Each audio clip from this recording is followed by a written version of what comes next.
Saúde no ar. Informação na dose certa.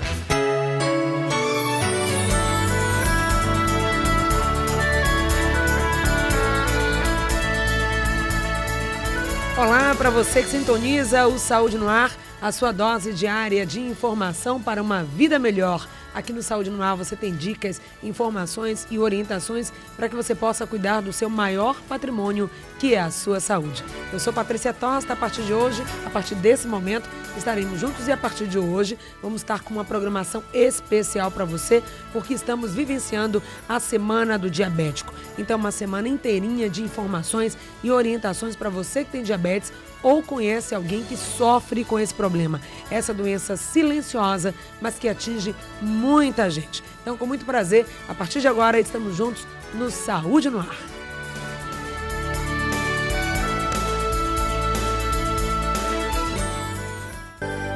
O Saúde no Ar de hoje abre espaço para falarmos de uma doença silenciosa, mas que pode trazer sérias consequências para a vida. Já comete a cerca de 8,5% da população e nós vamos falar sobre diabetes. A nossa convidada é Odelisa Matos, médica endocrinologista, presidente da Sociedade Brasileira do Diabético, Seção Bahia. Odelisa, é um prazer recebê-la aqui. Vamos falar dessa semana importante que vocês estão levantando, que é a Semana do Diabético. Bom dia. Bom dia, Patrícia. O prazer é todo meu. Bom dia a todos os ouvintes da Rádio Excelsior. É uma doença realmente silenciosa, para que o nosso ouvinte já comece a acompanhar o nosso programa de hoje, a semana inteira, falando sobre os temas, mas hoje focado especificamente no controle glicêmico. Como que o diabetes surge? Às vezes a pessoa diz, você comeu açúcar demais, não controlou, a culpa é sua, porque eu te avisei, estava comendo muito açúcar. E às vezes a pessoa carrega esta culpa. É legítima essa culpa, Odelisa? Não é legítima, Patrícia. Foi muito boa a sua colocação. Na realidade, os fatores que mais predispõem ao diabetes, primeiro é o fator genético. É importante que a pessoa traga no seu gene, na sua carga genética, o gene para desenvolver o diabetes. Depois disso vem o sedentarismo e o excesso de peso, que também decorre tanto do sedentarismo quanto da alimentação inadequada que hoje a sociedade moderna vem trazendo. São os hábitos alimentares menos saudáveis. Não é possível, já que isso vem de uma carga genética, que mesmo a pessoa que tenha esse gene, essa indicação, essa herança para o diabetes, que ela não desenvolva a doença? É possível, sim. É possível. Então, para essas pessoas que têm parentes com diabetes, pessoas acima dos 40 anos, porque o diabetes também, com a idade, ele vai aumentando a sua frequência, ele está relacionado também à idade. Então, que essas pessoas busquem prevenir o diabetes. E esse vai ser o tema de um dos nossos programas na quinta-feira. Como se pode prevenir o diabetes? Porque é uma doença crônica, é uma doença silenciosa, é uma doença que compromete muitas vezes o indivíduo do ponto de vista físico e produtivo, mas é uma doença que pode ser prevenida também. Então, isso é muito importante que as pessoas saibam. Diminuir a ingesta, o consumo de açúcar na dieta, isso interfere ou não? Isso interfere porque o açúcar é um alimento muito calórico. Então, as pessoas que comem muito doces, muito açúcar, elas tendem a ganhar peso.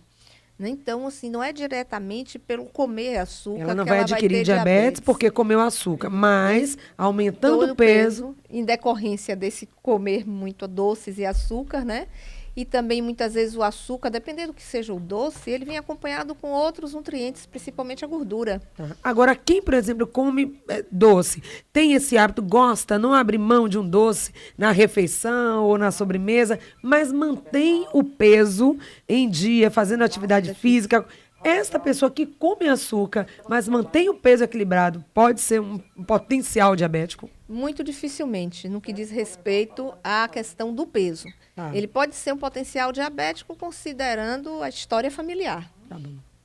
Mas não é isso que vai determinar. É importante dizer isso porque é muito comum quem tem o diabético se culpar por isso. Eu comia muito açúcar, e às vezes não necessariamente. Se você já tem essa predisposição para ter o diabetes, ela pode acontecer em alguma fase da vida, principalmente a partir dos 40 anos. Mas então por que criança tem diabetes? A criança tem diabetes, o diabetes mais frequente na infância e na adolescência é um diabetes do tipo 1, né? O diabetes que estávamos falando anteriormente é o do tipo 2. O diabetes do tipo 1, ele é uma agressão que o pâncreas, que é o órgão que produz insulina, sofre. Geralmente, uma agressão por vírus. Alguns vírus, eles destroem as células que produzem insulina. Isso é o mais frequente na infância. Até mesmo o vírus de uma gripe, de um problema de saúde? Da gripe, da cachumba, do sarampo.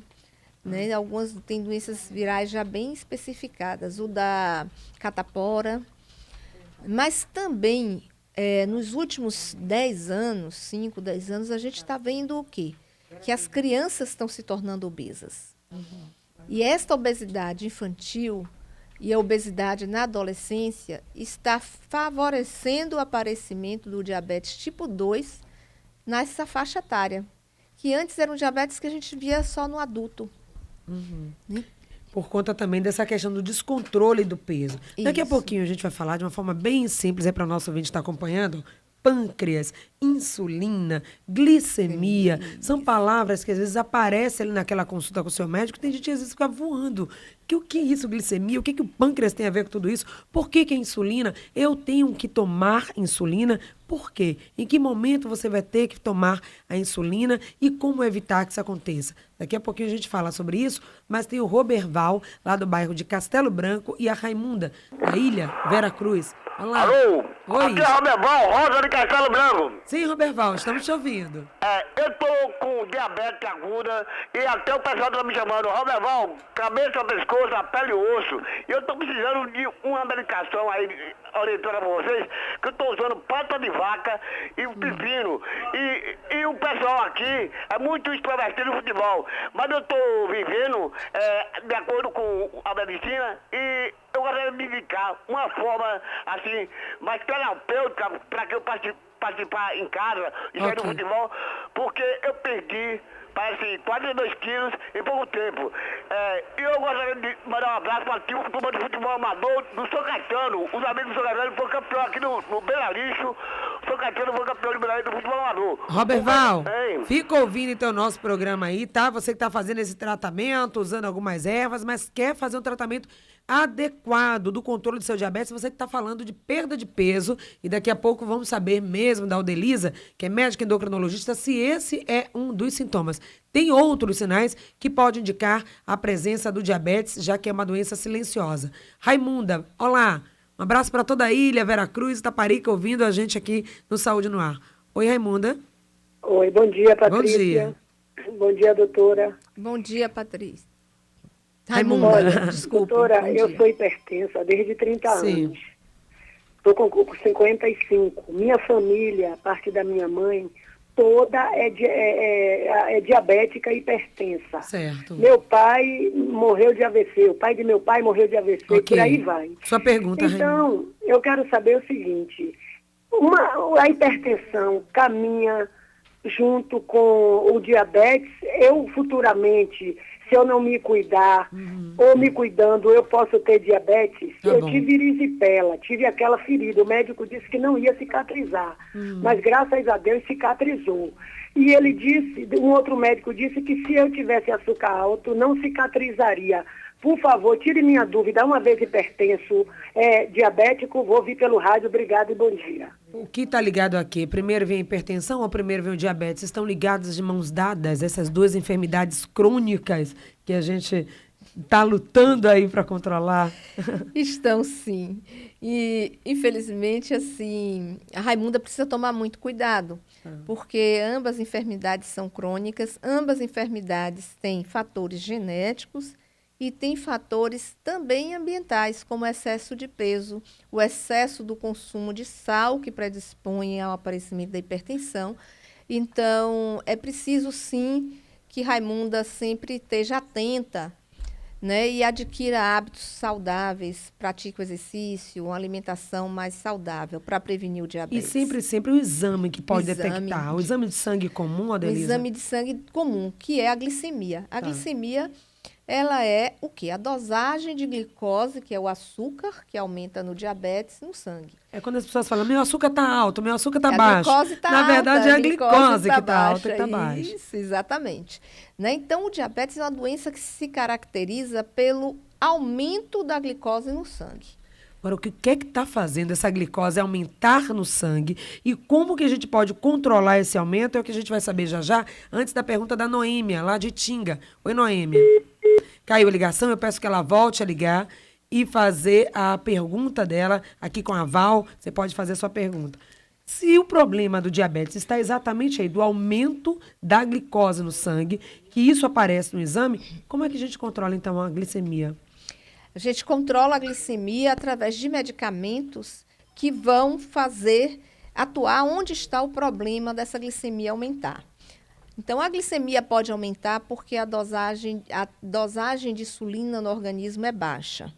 E a insulina é o hormônio que é produzido por um órgão que se chama pâncreas, que fica no abdômen. E essa insulina ela vai pegar a glicose que está no sangue e colocar dentro das células. Porque a glicose, Patrícia, é o maior nutriente que o nosso organismo precisa. Então, vamos imaginar que a insulina seria um transporte. Ele pega essa glicose e leva para a célula trabalhar. O problema é que quando não tem esse transporte, não tem a insulina para levar a glicose para o caminho certo, aí é que acontece que vai tudo para o sangue. Exatamente. Né? Uma outra forma também da pessoa desenvolver diabetes é quando, com excesso, e é isso o problema do peso, a pessoa que tem excesso de peso dificulta a ação da insulina. A insulina ela não consegue agir de forma adequada. Então, muitas vezes o indivíduo tem insulina suficiente ou até em excesso. Sim. E é diabético também. Nossa. Né? Então tem que saber direito. Cada caso vai ser um caso. caso. Quando você não tem insulina, não está produzindo esse hormônio, tem que tomar insulina. Tem que repor. Quando você tem insulina, mas ela não está conseguindo trabalhar, aí a gente usa os medicamentos que são os comprimidos para tratar o diabetes. Né? Eu só vou voltar um pouquinho atrás, porque eu fiquei um pouco preocupada com o nosso ouvinte. Raimundo. Raimundo. Dona Raimunda, que foi falou... Raimunda, e depois nós tivemos o ouvinte, que foi lá de Castelo Branco. Antes só do Roberval, porque a gente pode pegar o caso dele do sintoma que está perdendo peso e ele está sem ter tratamento nenhum. Vamos voltar até a Noêmia, lá de Tinga. Tem a Lurdinha também de São Caetano. E depois respondemos... Todos. Oi, Noêmia. Noêmia, tá aí ainda? Voltou? Não? Tá na linha? Então, Lurdinha, lá de São Caetano. Oi, Patrícia, tudo bem? Tudo bem. Sua pergunta. Eu não tenho pergunta não, Patrícia. Eu quero dizer à doutora que eu estava com uma glicemia de 141. Sim. E eu tomei o quiabo um mês e baixou para 79. Certo. Pega um copo com água de noite, corta 2 quiabos em rodela dentro e quando é de manhã, toma aquela água com aquela baba em jejum. Eu fiz isso 30 dias e baixou minha glicemia. Isso foi indicação? Alguém que te deu essa dica? Eu vi na internet. Tá bom. E resolvi fazer, porque eu gosto de quiabo e resolvi fazer. Olha e aí deu certo. Pode dar certo, pode não dar essas orientações Obrigada, de internet. Patrícia, bom dia. Bom dia. Vou pegar aí a fala dessa última ouvinte com relação à questão da internet. Tem muita coisa lá que pode ser útil, mas o importante, claro, e tá aí, vamos saber se essa sua dica realmente funciona. E também é do nosso ouvinte que falou que tá tomando uma erva, né? Uma erva. Qual foi? Eu não foi lembro. A pata de vaca. A pata de vaca. Que ele falou. Tudo isso, doutora, deve chegar muito no consultório. Chega muito. Tô tomando muito. pata de vaca, tô tomando sei lá o quê. Isso funciona. faz parte da medicina baseada na sabedoria popular, né? E que isso a gente traz de herança dos índios. Nós temos essa herança indígena e os índios se cuidavam muito com essas ervas. Mas a gente precisa tomar muito cuidado. Qual é a diferença de um quiabo, de uma pata de vaca, de um chá outro, para um medicamento? O medicamento ele foi testado, ele foi avaliado e se conhece quais são os efeitos reais do medicamento e quais são também os efeitos colaterais desse medicamento. Sim. Como é que ele age no organismo? Já o uso desses chás e desses do quiabo, evidentemente que ele deve ter algum mecanismo de ação que vai fazer baixar a glicemia. Então, assim, não é que o médico vai dizer, não tome. Pode tomar na dosagem certa, sem excesso. Pois é, mas assim, a gente fica naquilo. E qual é essa dosagem certa do ponto de vista terapêutico? Né?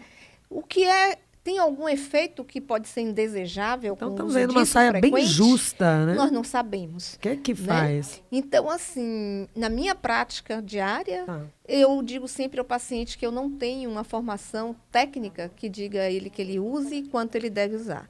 O uso desses chás e afins fica muito a critério da pessoa, certo? Mas eu sempre chamo a atenção que ele não substitua pelo tratamento. Pode ser algo complementar, Bom, né? esse é o mais importante, principalmente o paciente que já faz uso da insulina. Da insulina. Esse aí é que não pode abrir mão mesmo, né? Com certeza. Daqui a pouquinho a gente vai falar como cuidar dessa insulina, porque o transporte tem que ser bem cuidado, guardar direitinho. Tem uma série de coisas. Mas a nossa ouvinte que caiu a ligação lá de Tinga, ela queria saber sobre suco pronto, esse suco de caixinha, esse teor que vem ali, quando vem escrito light, diet. E aí? Olha, a pergunta é muito interessante. Gente, olha, o que é um produto diet e o que é um produto light? Pela legislação, a legislação brasileira é muito clara em relação a isso. O produto diet é aquele que não tem um dos nutrientes da fórmula normal, regular do produto. Então, se eu tenho um produto, ele pode deixar de ter açúcar, ou deixar de ter sal, ou deixar de ter gordura, né? Uma coisa dessa que ele deixa de ter, ele é diet. Então, não quer dizer que o produto diet ele não tem açúcar. Ele pode ter açúcar, mas não ter sal. Tá bom. Então, é importante que se olhe o rótulo. O alimento light, ele tem uma redução de pelo menos 25% de um dos componentes. Então, é importante que ele sempre olhe o rótulo e veja se tem glicose, sacarose, né, frutose, que são os açúcares. Eu mais não vou me frequentes. aprofundar muito, né, Odalisa, nesse assunto, até porque nós vamos estar com Tá com uma semana, viu, gente, do diabetes. E vem a nutricionista. E vai ter um dia aqui específico. Daqui a pouco vamos falar da nossa programação toda e também a programação que o SEDEBA, que é a Sociedade de Diabéticos, preparou para que você possa ter acesso não só aqui na Rádio Excelsior através do Saúde no Ar, mas em outros locais da cidade, onde essas informações vão estar à sua disposição. A Janete tem uma pergunta a fazer lá de plataforma. Oi, Janete. Bom dia. Bom dia. Olha, tenho um sobrepeso, Sim. eu sou hipertensa, de uma hipertensão leve, mas sou hipertensa, tomo medicamento, tenho um sobrepeso e sou família diabética. A família de minha mãe, são vários diabéticos, inclusive ela, e já tem alguns irmãos meus. Agora, eu faço tratamento de endocrinologia por causa da tireoide. Mas a minha médica, ela me indicou um medicamento como prevenção. Isso que eu quero perguntar. É normal se indicar um medicamento como prevenção? Eu tenho 66 anos, então ela me disse que seria bom que eu começasse a prevenir através de um medicamento. Ok, Janete. Clivagem, por Obrigada. favor. Obrigada. Janete, é assim. Provavelmente, né, a colega identificou alguma alteração sua, alguma probabilidade de você vir a desenvolver diabetes. É o que nós chamamos de intolerância à glicose ou intolerância ao açúcar ou a fase do pré-diabetes. E nesse caso, é recomendado o uso de medicamento, sim, para a prevenção ou o retardo do aparecimento do diabetes. E geralmente são medicamentos que a gente usa também para tratar o diabetes. A diferença é que a gente vai estar prevenindo, então a dose do medicamento é menor. 3328-7666. Vamos ouvir a Ildete, lá do bairro do Uruguai, que tem uma pergunta a fazer. Oi, Ildete, bom dia. Oi, bom dia. Sua pergunta, meu bem. Ô, amor, eu gostaria de saber da doutora o seguinte. Ah. Esses remédios, medicamentos, causa assim, enjoo, falta de apetite, porque meu esposo está com problema de diabetes. Tá. E a médica passou para ele um remédio por nome Clifagem. E ele está tendo muito enjoo, assim, ele está sem apetite e está emagrecendo muito por Ok. falta da alimentação. Eu gostaria de saber da doutora se isso é normal. Efeitos colaterais das medicações para controle de glicemia. Olha, não é normal, né? O normal é que ele não sentisse nada. Mas esses sintomas que você está referindo são sintomas realmente que são efeitos colaterais do glifage, que é a metformina. Então, eu oriento que retorne ao médico dele, converse do que está acontecendo, para que ele possa substituir o medicamento por outro. Então, metformina seria a medicação para o controle a de droga glicemia. do glifage, que é o que ela está Que, tomando. na verdade, é o princípio aí ativo, É o princípio né? ativo, Esse princípio ativo, essa medicação pode ser encontrada nos postos de saúde. Tem essa questão. O paciente diabético tem essa Essa ajuda. medicação, Patrícia, hoje é a droga mais utilizada para tratamento de diabetes em todo o mundo. O tipo 1 e o tipo 2. No tipo 2. Tipo 2. Diabetes tipo 2. Então, a metformina hoje, ela é a droga de primeira escolha em todos os algoritmos, em todos os padrões de tratamento para diabetes. Então, o paciente diabético tem que ter a metformina. Não pode faltar. A não ser que ele tenha efeitos adversos ou contraindicações ao uso da metformina. E quando isso ocorre, qual seria a alternativa? Aí a gente tem outras alternativas, outros medicamentos, inclusive na rede pública, né? E mesmo quando a gente não controla só com a metformina, a gente usa outro medicamento junto com a metformina. Agora, a metformina, ela vai ter também a dosagem, ela miligrama 20? Vai. Tá. E esses efeitos, semelhantes ao que a nossa ouvinte comentou, depende também da dose. Quando ele não encontra no posto, vai tomar metformina, não sei, sei lá, de 20, mas só encontrou de 10. Ele pode tomar 12 comprimidos? Que tem gente que faz isso. Mas a metformina, ela é de 500, de 850 Sim. miligramas e de 1 grama. É bem para baixo. Caso ele não encontre no posto, ele pode procurar qualquer farmácia da rede popular, da farmácia popular, que ela é gratuita, ou então na rede conveniada da farmácia popular. O ideal, então, que ele tome na dosagem que foi indicada. Prescrita pelo médico. Indicada, E aí ele precisa voltar ao médico, às vezes a gente reduz a dose um pouco da metformina, associa um outro medicamento e o efeito adverso, né, o efeito colateral não apresenta mais. Tem duas perguntas, 2 ouvintes na linha, mas antes quero só saber como que a insulina passa a ser introduzida, quando que ela aparece na história? A insulina aparece na história quando a gente identifica na evolução do quadro do paciente a necessidade de utilizar a insulina porque ela está deficiente. Ou então, aqueles indivíduos que estão com a glicemia alta durante muito tempo. Então, não está controlando, não está fazendo a dieta, não está tomando a medicação na hora certa, está aumentando de peso, aí vai cair na insulina. Aí a gente usa a insulina porque o organismo é como se ele se acostumasse com aquela glicemia muito alta. Então, para a gente meio que quebrar esse vício do organismo, a gente precisa usar a insulina e aí depois que equilibra, às vezes a gente volta a usar um comprimido. Não precisa, então, ficar fazendo uso contínuo. Nem sempre. Isso é importante, porque às vezes quando a gente diz assim, o indivíduo, vamos ter que usar uma insulina, isso criou-se muito um estigma, né, sobre a insulina, e aí o indivíduo pensa que ele está numa fase já avançada, pronto, terminal. Não tem mais jeito. Mais ou menos por aí. E não é assim. Né? Então, hoje a gente coloca insulina, tira insulina. Ela precisa usar insulina durante a gestação e não quer dizer que ela vai ter que continuar sempre. Depois da gravidez, ela volta ao comprimido. 3328-7666, Zélia, ela está no bairro de Palmiúdo, e a Meire, Nova Sussuarana. Olá, bom dia, pergunta de vocês. Obrigada por ter aguardado. Meire e Zélia. Bom dia. Bom dia. É Zélia. Olha, é assim, porque eu tenho diabético, né? Aí eu uso o adoçante. Agora eu queria saber assim, se eu, no caso assim, eu não quiser usar o adoçante, se eu posso usar assim o café, no caso, amargo, sem nada. Ok. Meire, sua pergunta, bom dia. Bom dia. Eu queria saber, porque eu fiz uma cirurgia de cataratas e fiz a glicemia. Então, não sei se eu fiquei nervosa, meu açúcar foi para 114. Depois eu fiz outra cirurgia, já estava em 109. Eu queria saber se eu corro o risco de ter diabetes. Bom, primeiro, para aproveitar a pergunta aí da Meire e falar sobre essas taxas, né? Teve um ouvinte que falou que estava em 141, se era normal. O que é normal, o que já passa da linha do normal e o que já está crônico, Odelisa? Olha, o que é normal é uma dosagem de glicose no sangue, que é a glicemia, em jejum, menor do que 100. Ou, então, 2 horas depois de alimentado, menor do que 140. Certo? Agora, quando é que a gente diz que o indivíduo tem diabetes? Quando ele tem uma taxa de glicemia maior do que 125 em jejum. Acordou, não comeu nada, escovou os dentes, fez o teste da glicemia. Deu mais do que 100, tem alguma coisa errada. Tem alguma coisa errada.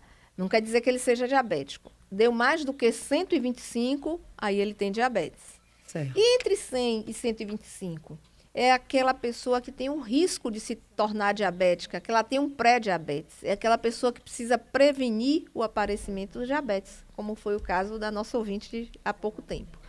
Então, por isso, para o controle da glicemia, tem muita gente que não entende por que a médica pede. As pessoas falam para que eu fique me furando o dedo tantas vezes ao dia. É por conta dessa variação. Dessa variação. Né? E para as pessoas que têm diabetes, é importante que ela saiba, porque às vezes as pessoas têm diabetes e dizem assim, mas meu açúcar está de 130, tá bom. Né? 140, tá bom.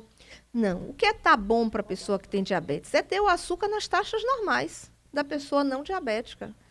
Então, em jejum, no máximo até 110. Agora, também tem um risco, nosso tempo é pouco diabetes, um assunto daria um mês falando aqui, sim, não é? sem dúvida. Mas que é uma preocupação, às vezes está ali no limiar, está ali certinho e baixa de vez o açúcar, a glicemia, você tem o que a gente vai chamar de quê? Hipoglicemia. E o que é isso? Que sintoma a pessoa vai sentir? A hipoglicemia é uma situação grave, inclusive, né? Porque, como eu disse há pouco, o diabetes ele é fundamental para a vida humana. O diabetes não, desculpa. A glicemia é fundamental para a vida humana. Então, sem glicose, a gente não vive. Então, quando a taxa de glicose cai muito no sangue, abaixo de quê? O que é cair muito? Abaixo de 60. Então, o indivíduo, ele sua muito, frio, é aquela sensação de fraqueza, de fome intensa, tremor, visão turva, sensação de desmaio. Nesse caso, o indivíduo tem que comer alguma coisa com açúcar de imediato. Pode ter perda de consciência, desmaiar? Pode, inclusive? Sim, pode. Agora, tem algumas pessoas também que ficam parecendo que elas... Estão aéreas. Estão né? aéreas, falam bobagem. E quem não sabe, imagina até que a pessoa está surtando. E às vezes é só a glicemia baixa. É só a glicemia baixa. Né? Tanto que é recomendável sempre que os indivíduos que tenham diabetes carreguem consigo na carteira, no bolso, sempre a informação de que ele tem diabetes. E a carteirinha também do diabético? Do diabético, né? Então, isso é importante também. Antes só de concluir com a Aldelisa, tem a Ivani lá de Cajazeiras, tem uma pergunta a fazer. E já na saída, a gente ainda vai dar uma dica para você, viu, Raimundo, como você vai cuidar do seu diabetes. Ivani, rapidamente sua pergunta, bom dia. Ô, doutora, bom dia. Eu gostaria de saber, eu descobri agora, a glicemia deu 127. Aí depois disso, eu senti uma dor muito forte nas costas. Já fiz vários exames e não deu nada. Eu quero saber se tem essa dor nas costas que eu estou sentindo, se tem alguma relação com a diabetes. Não, minha querida, não tem relação com diabetes. E você tem uma glicemia única de 127, que é um valor bem próximo até do ponto de diagnóstico. Então, a recomendação é que você repita essa glicemia para confirmar esse diagnóstico. Toda essa programação da Semana do Diabético, vamos estar também divulgando no nosso portal. Você também tem um outro canal de acesso, Adelisa, um outro site que as pessoas vão poder acessar? Também, a gente tem o diabetes.org.br, que é o site da Sociedade Brasileira de Diabetes. Né? Lá tem um link do Dia Mundial, né? No Brasil inteiro. Isso é uma ação do Brasil inteiro, não, do mundo inteiro. Porque essa data é escolhida pela Organização Mundial da Saúde. Que é o dia 14. Que é o dia 14 de novembro. Também na cor azul, tá? O novembro também é azul para o diabetes. Adelisa, a gente só tem a agradecer, parabenizar pela Semana do Diabético, lembrar ao nosso ouvinte que a semana inteira, o tempo é curto para falar. O Raimundo, só o telefone lá do SEDEBA, porque é importante que ele se cuide. O Raimundo, é importante que ele procure o posto de saúde mais próximo de sua residência, ou a UPA mais próxima de sua residência. Lá eles vão poder iniciar o tratamento e fazer um encaminhamento para o SEDEBA. 3328-7666 é o telefone do Saúde no Ar, que volta amanhã a partir das 10, falando ainda sobre diabetes. Vamos falar sobre a questão do sobrepeso, do controle alimentar, para você que vai estar em nossa sintonia. Até amanhã, muita saúde. Saúde no Ar. Informação na dose certa.